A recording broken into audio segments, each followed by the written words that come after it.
Welcome to Rachel Pilcher Writing Workshops. I'm Rachel Pilcher. This is episode 48, and I'm glad for you to be here with me today. Today's topic is the sometimes disappointing truth about writers. I do have an announcement to make real briefly. If you're making plans for the new year, just make sure that you check out the fact that I will be teaching my signature class, Write Fearlessly, with the Writing Workshops Fort Worth on Saturday, February the 8th, 2020. So it's getting there. We're in November, but we're getting to 2020 from 1 to 4 p.m. For more information, go to rachelpilcherwritingworkshops.com, click on Rachel in person, and then follow the link on the Writing Workshops Fort Worth page. So, quick check-in. How is your NaNoWriMo going? I'm slightly behind right now. I'm a little under 34,000 words. So I'm hoping that I'm still going to be able to hit the 50,000 words by 11:59 p.m. on November 30th. So I have slightly a week. I have a week. I have a week. I think that it's one of those challenges. And if I have to, I will push through completely on that very last day to get the 50,000 words. It may be complete gibberish, but that's what you have to do sometimes to make it happen, to get the story completed. So good luck with you. The next time I check in with you, you'll probably either be almost done or fairly close to it. So today's topic is the sometimes disappointing truth about being a writer. And you'll notice in the title sequence it says sometimes disappointing with the parentheses around it.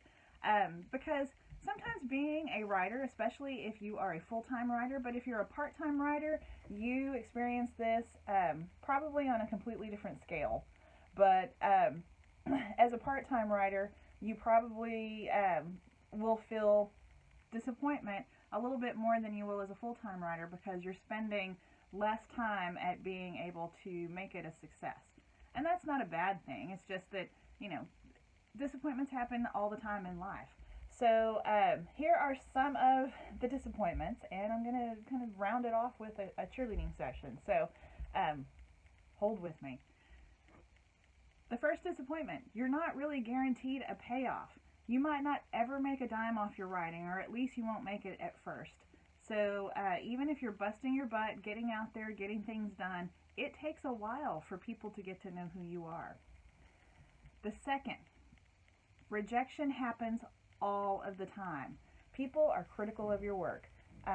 You need to be able to take that with stride and stand up for yourself when it's needed and warranted. But people will not always love your work. So you have to pick your battles. Don't shoot off an email whenever somebody's just trying to help you. I've had it happen. That's why I say it. It's kind of like laws. I've said that before. It's like laws. It's happened. That's why it's being talked about. Friends and family may not always support you in the ways that you feel they should. Maybe they aren't big readers. Maybe they are readers, but they may even be interested in the topic that you write about, but they're just not interested in reading your work for whatever reason. They may have the impression that, because you're family or your friend, that you should give them your work, that they might have an inside track. So, if you publish a book, they may have the feeling that, oh, well, why should I buy it? You're going to give me a copyright. And they may not ever ask for it, but they may just think, oh, well, when they get around to it, they'll give me the copy. And maybe they think that you're just playing at writing. And you're avoiding doing serious work. Who knows exactly why sometimes you don't get the support from the friends and family that you feel like you deserve. When I have launches, I always invite my friends and family, and sometimes they show, sometimes they don't. And I just take it as, well, that they may have had something else to do tonight. Or they may decide to buy the book on Amazon or go to one of the local bookstores that I have them stocked in. So, there are many reasons why people don't show and why they don't read your work. Do you read everybody's work? Probably not. So put yourself in their shoes and just say, hey, well, I'm not relying on my friends and family to be a success when it comes to reading. They're helpful in other ways. So, just know that it's going to be slightly disappointing, but that's just how it is with them. Your peer writers may not even be interested in your work. For a variety of reasons, they just don't read it. And it could be for a very simple fact, and this is what a lot of my peers are at right now, is that they're building their own writing careers. So they may or may not show up to your launch. They may or may not, buy your book, and that's okay. You can't force people to do what you expect them to do. This is kind of like a long psychology lesson. It's therapy. You can't expect people to do what you want them to do just because you want them to do it. And that's pretty much what this is all about. If you have a built-in readership, also know that some of them may be highly critical of your work.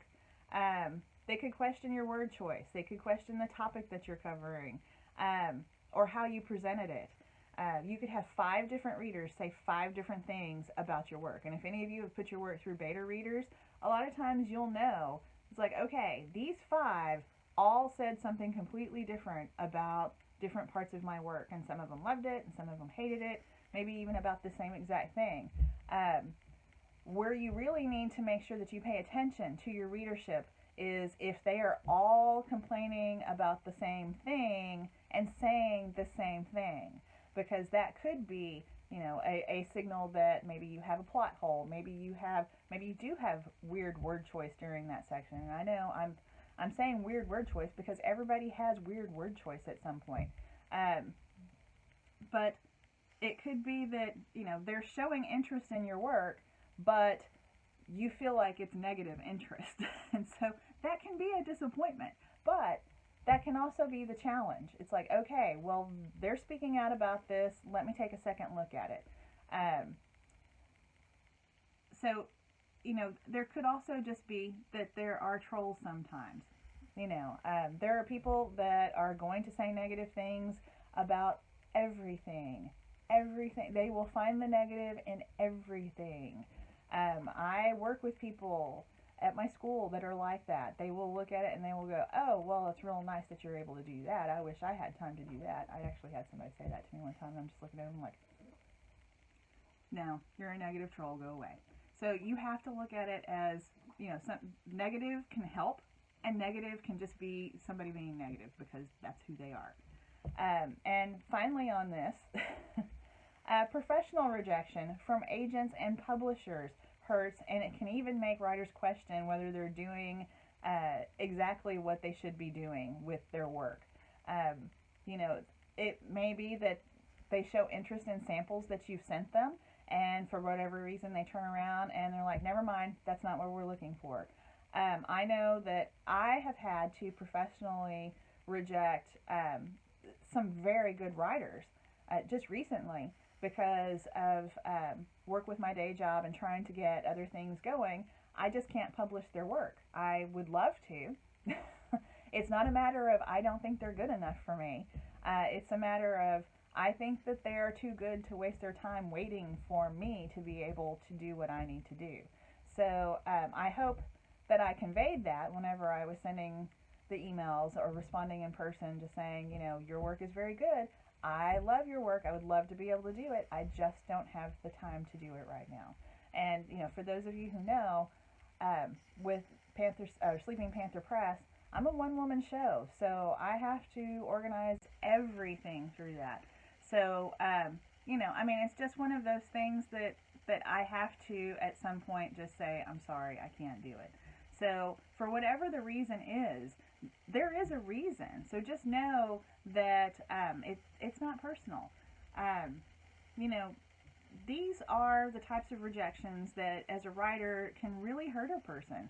And, I want you to know that everyone goes through rejection. Everyone goes through this type of rejection or some other sort of rejection at some point in their career. Even Stephen King, it said that he lines his walls of his office with rejection slips, or at least he did that back when probably he was getting rejections. I bet he doesn't get very many rejections now. But until you get to that point, it's just going to happen. So be your own cheerleader, be your own biggest fan, because you are the one who's going to make sure that you keep writing, that you keep submitting, and keep promoting and building your platform, because that is important. Remember, building your platform is extremely important, and you will find your readers. They may not be your friends and family. They may be completely different people, which, honestly, that is the most sincerest form of flattery, when people you don't know show up to your events. It's amazing, I can tell you that. Thank you for joining me. If you find this information helpful, please make sure to click on the like button, the little thumbs up right over there, and feel free to share this video with others who you think could benefit from my words of advice. Have a good day.